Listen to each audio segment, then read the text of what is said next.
message is simple. We have to, we don't have to redouble our efforts. We have to redouble our demand. We have to redouble our demand that the House of Representatives takes up a legislation that's going to match the strong bill that came out of the United States Senate. The biggest impediment we have in moving immigration reform is that the American people don't trust the president to enforce or implement the law that we may or may not pass. If Republicans truly want to recapture a large share of the voting population, they had all best learn the lessons of immigration and what possible reform would or should look like. It's what they need to understand that has some of the party more than a little vexed. Welcome into Midpoint, a Capitol Hill veteran who witnessed firsthand the failures of the 1986 Reagan-era illegal immigrant amnesty bill, and the author of Majority Rules, Roger Fleming, joins us on the show. Roger, thanks for being here today. Thanks for having me. Roger, let's look at, again, those failures. Let's try to draw a comparison here for what John Boehner and the Republicans are looking at right now.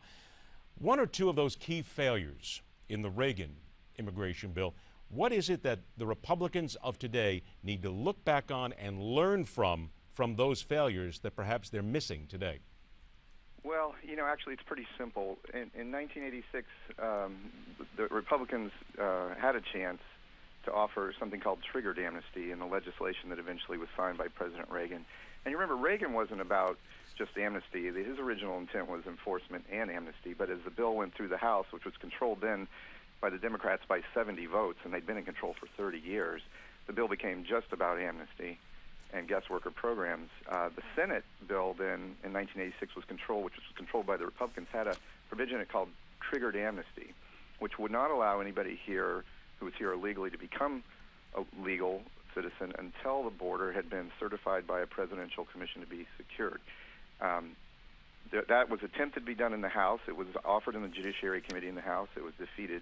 And then they tried to offer it on the floor of the House in 1986, and the Democratic leadership would not even allow it to be voted on the floor of the House.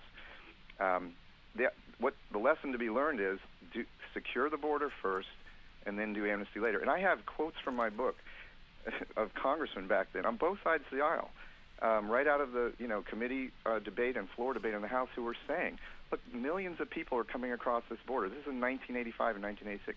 If we don't secure the border going forward, but we allow amnesty, we're just going to be inviting more people to come in here illegally and wait for the next amnesty bill. And that's what they said. It was a common sense argument. They said it over and over then, and nobody paid attention. And the media didn't pay attention either. All right, now, the media doesn't pay attention. Isn't that a big part of this here? Because it seems as if we always hear one side. And let me give you an example here right now. John Boehner and Joe Biden, as they go back and forth on a lot of these issues and they talk about immigration reform, two things strike me as far as their comments here. First of all, from John Boehner, Americans don't trust the president to enforce immigration law. Okay. Joe Biden comes back. The U.S. needs legislation to legalize 11 million immigrants living in the country illegally. How do you find something in the middle of those two from what we've learned in the past? It doesn't seem it's possible. Well, I think Boehner has a point there. But look, if Republicans and Democrats are going to come together on this, the only deal you can strike, look, the Senate bill that passed last year has a lot of good provisions in it. Many of them had to do with a path to citizenship. Many of them have to do with authorizing more money for border security. But there's no requirement in that bill that the border be secured. And there's no bill in the House right now that would require the border be secured. So if Republicans were to step up, and you might have heard Kevin McCarthy over the weekend on one of the Sunday morning shows say, border security first. If the deal to be struck is, okay, we'll face the facts and we'll grant amnesty or pathway to citizenship for the 11 million or so here. That number is a little, I don't think that number is quite right, probably somewhere between 10 and 20 million. We'll grant amnesty or pathway to citizenship for those people, but we'll secure the border first this time. Last time it was called comprehensive immigration reform, but it wasn't. We only did the amnesty side, not the border enforcement side. So this time, you say, all right, here's the deal. The Democrats want amnesty, the Republicans want border security, then let's come together on a deal. I think that's the only way you could do it. Does it seem, though, as we look at what's happening in the American Southwest right now, the flood of refugees or illegal immigrants, however you want to pose it right now, it's happening. The Border Patrol agents are overwhelmed. Local security is overwhelmed. Local law enforcement is overwhelmed. Does it seem, though, at times, though, this is Katie by the door already. You can talk border security all you want, but what could you do at this point to put this genie back in the bottle? It does not seem possible with the flood that's going on right now. Yeah, but let me just tell you, there were statements made by members of Congress back in the 80s while this bill was being debated on the floor, saying almost the exact same thing, because the millions of people that were coming over then posed the same problem for our Border Patrol, even worse then, because we had many fewer Border Patrol agents. But they were outnumbered. There was a quote in here in my book, and I have endnotes in here of direct quotes and votes on the floor in the House where they said, we're only managing to apprehend 1 out of every 3 illegal immigrants coming across, and in the last year there was 1 million that came across. So the problem has been here for 30 years. And I know people say, look, we can't secure that border. That's impossible. I don't buy into that argument. I think the United States could secure the border if it had the will and decided to do it and use the manpower and the money to do it. It would probably take 10 years to do it.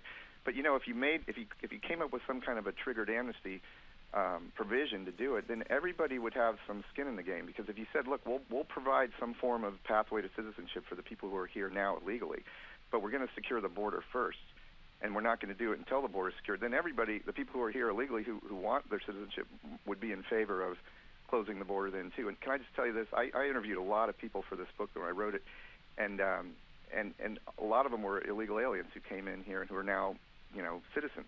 And I asked them a lot of different questions because it's a novel that I wrote, and I asked a lot of different questions about different parts of the book. But the question I asked at the end to every one of them was, now that you're here and you're a U.S. citizen, do you think the United States should secure that border? And every one of them said yes.